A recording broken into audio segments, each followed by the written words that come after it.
Friends, in today's gospel, Jesus reveals to us a new law, to love God above all things and to love our neighbors in the same manner that we love ourselves. For today, let us focus on the commandment, love your neighbor. What does this mean? Admittedly, mahirap po mahalin ang ating kapwa. No? We have our own needs at kung minsan din po, talagang hindi naman kaaya-aya ang ating mga kapwa. As we continue, we will try to understand what Christ meant by this commandment. So come and join us. Let us discover the virtue of loving our neighbors.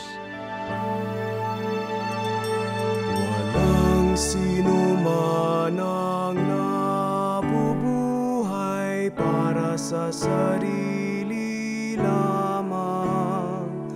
Walang sino man ang namamatay para sa sarili lamang.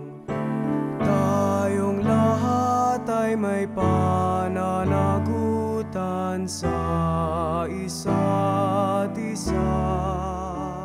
Kung inyong mapapansin, madalas sa mga turo ni Jesus, ang paksa ay tungkol sa pag-ibig ng Diyos o di kaya naman ay sa pakikitungo natin sa ating mga kapwa, lalo tigit sa ating mas nakaliliit sa atin. And in the gospel, He said, love your neighbor. Ngunit sino nga ba ang kapwa, ang kapitbahay na tinutukoy ni Jesus?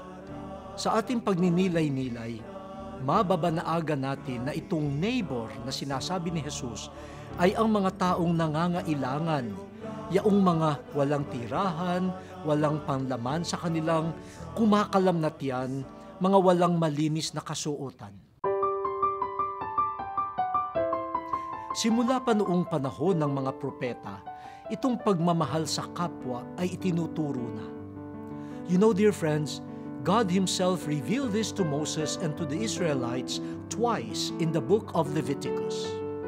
The prophets that came after Moses, like Amos and Micah, never got tired of reminding Israel of its obligation to love, especially the most unfortunate of society, the widows, the orphans, and the poor.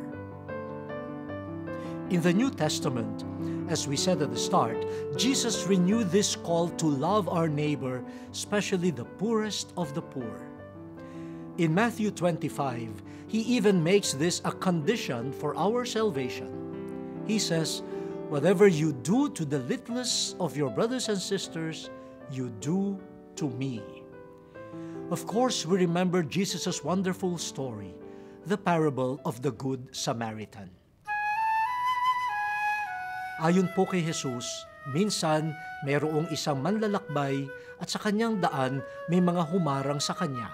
Kinuha ang kanyang mga gamit, sinaktan siya at iniwan siyang agaw buhay. May 3 tao na napadaan at nakita siya. Ang 2 ay umiwas at hinayaan lamang yung manlalakbay na agaw buhay. Ngunit ang panghuli, nakaramdam ng awa sa kanyang puso. Tinulungan niya yung manlalakbay hanggang sa ito nga ay gumaling. After this, Jesus asked the people listening to Him, which of these 3 do you think proved to be a neighbor to the man who fell into the robber's hands? The people answered that it was the 3rd man who proved that he is a neighbor because he showed mercy and compassion. At alam niyo po, sinabi ni Jesus sa kanila, humayo kayo at tularan ninyo ang kanyang ginawa. Araw-araw tayo rin po ay naglalakbay patungo sa ating opisina o sa paaralan at sa bawat kalye na ating madaraanan. Marami tayong madadatnan ng mga kapwa natin na nangangailangan ng ating tulong at habag. From the Word of God, our Mother Church has, through the centuries, developed a rich tradition of how to love our neighbors. She teaches us to render corporal and spiritual acts and works of mercy, and to render these especially to those who are in need, regardless of age, gender, race, and social status. These are the many things that we can do to show love for neighbor. If they are hungry, let us share our food with them. If they are in need of something to drink, let us give them even a glass of water. If there is someone who does not have shelter for the night, let us welcome him or her in our home. If they are naked, let's help them have clothes to cover their bodies. We can also visit our brothers and sisters who are in jail and those who are sick. Those who have no one beside them in their deathbed, let us extend our efforts in giving them a decent burial. Naku po, ang dami po nating magagawa, lalo na po sa bansa nating naghihirap. Let us rediscover these corporal works of mercy.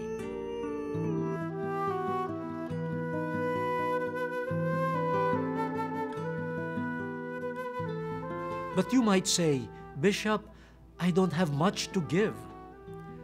Alam ninyo mga kaibigan, hindi lamang sa material na bagay tayo maaaring tumulong. We can perform the spiritual works of mercy. Ang karunungan na biyaya sa atin ng Diyos, ipamahagi natin ito sa mga kapos sa kaalaman. Kung mayroong nag-aalinlangan, kausapin po natin sila, liwanagan natin ang kanilang isipan.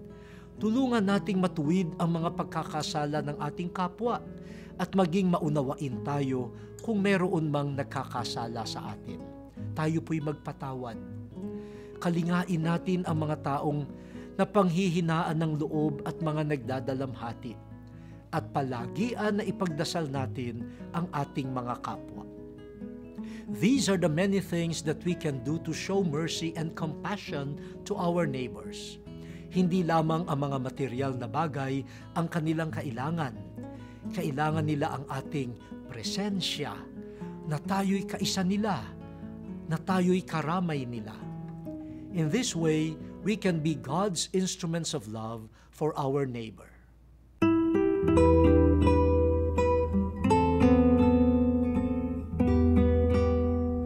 Friends, may we emulate the example of the Good Samaritan who has gone the extra mile in helping the man he met on the road.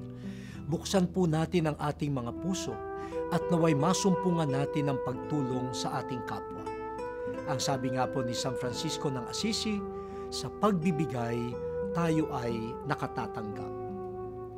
Till our next meeting, may the good Lord bless us all.